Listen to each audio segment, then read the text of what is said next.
Assalamualaikum warahmatullahi wabarakatuh. Halo teman-teman semuanya, perkenalkan saya Hernisha Fitri. Saya mahasiswi STMB Bandung Business School, jurusan S1 Akuntansi. Pada kesempatan kali ini, saya akan menjelaskan tentang akuntansi internasional dan IFRS sebagai tugas teori akuntansi.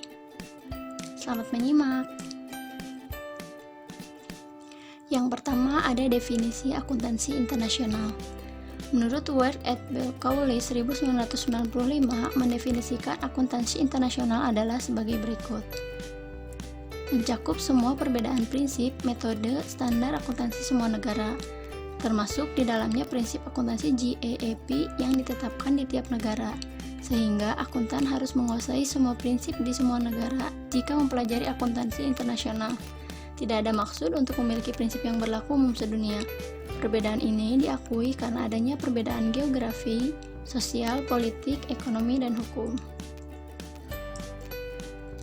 Selanjutnya, pemicu munculnya akuntansi internasional. Yang pertama, pemicu utama munculnya akuntansi internasional adalah semakin luas dan besarnya jangkauan dan operasi MNC atau multinational corporate atau perusahaan multinasional. Yang kedua, investasi di luar negeri yang dilakukan perusahaan, investor, pemerintah, dan sebagainya. Yang ketiga, fluktuasi keuangan yang disebabkan berubahnya sistem keuangan internasional yang menimbulkan munculnya risiko perubahan kurs valuta asing sehingga memerlukan informasi akuntansi. Dan yang keempat, meningkatnya harga sumber-sumber alam dan komoditas serta monopoli. Pemicu berikutnya meningkatnya pertumbuhan ekonomi dan aspirasi dunia ketiga.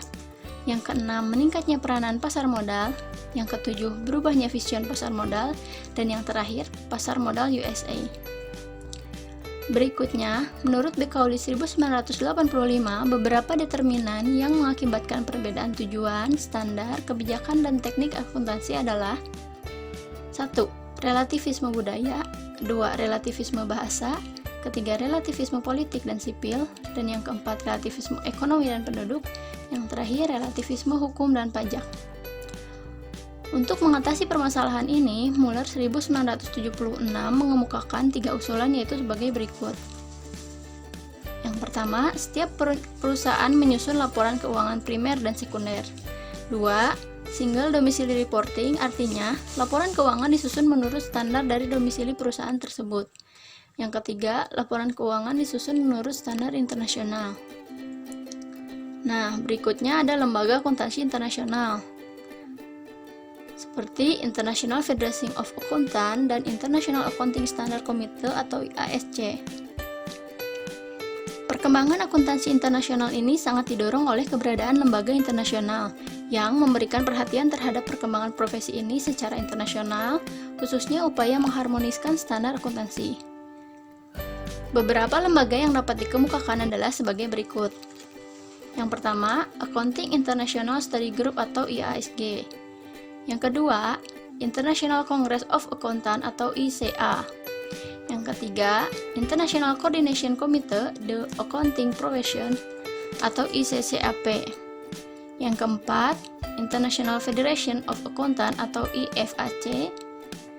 Yang kelima, beberapa organisasi akuntan region juga telah banyak memberikan sumbangan bagi perkembangan akuntansi internasional seperti organisasi PBB, UNO atau United Nations Organization, kedua International Monetary Fund atau IMF dan World Bank, ketiga Confederation of Asia and Pacific Accountant atau CAPA, dan lembaga yang keenam yaitu beberapa kantor akuntan publik besar yang dikenal dengan Big Six atau sebelumnya merger disebut dengan Big Eight, yaitu Arthur Andersen & Co, Arthur Young & Co, Corporate & Lybrand, Deloitte Haskins & Sells, Pitt Marwick, Mitchell & Co, Pricewaterhouse, Thomson & Co, and Whitney Murray & Sen.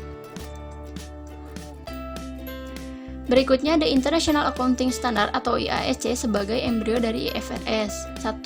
IASC didirikan 29 Juni 1973 oleh IFAC. Pada tahun 1993 dibuat rencana oleh IASC sehingga menjadi satu standar untuk seluruh dunia. Dan pada tahun 2005, 65 negara tetap mewajibkan International Financial Reporting Standard atau IFRS untuk perusahaan yang terdaftar di bursa. IFRS atau International Financial Reporting Standard. Standar akuntansi merupakan pedoman bagi siapa saja dalam menyusun laporan keuangan. Standar akuntansi ini merupakan upaya badan resmi apakah regulator atau organisasi profesi untuk menyeragamkan penyusunan laporan keuangan yang digunakan untuk kepentingan publik seperti dalam pelaporan di pasar uang dan pasar modal. Berikutnya ada transaksi valuta asing. Berbagai bentuk transaksi valuta asing terjadi karena 3 kemungkinan. 1. Transaksi bisnis murni, yaitu transaksi yang muncul karena kegiatan perusahaan yang memang membutuhkan valuta asing, misalnya karena kegiatan impor, ekspor, baik secara tunai maupun kredit. Yang kedua, ada transaksi hedging. Transaksi ini dilakukan dengan maksud untuk meminimalisasi atau menghilangkan risiko kerugian yang diakibatkan transaksi valuta asing yang terjadi karena murni transaksi bisnis. Berikutnya ada transaksi spekulasi. Transaksi spekulasi adalah transaksi yang dilakukan perusahaan dengan maksud untuk mendapatkan keuntungan dari fluktuasi kurs valuta asing. Berikutnya ada kurs valuta asing. Ada beberapa istilah change rate. Yang pertama yaitu the spot rate. The spot rate yaitu rate yang digunakan untuk transaksi valuta asing pada hari itu dan dikirim paling lama 2 hari kemudian.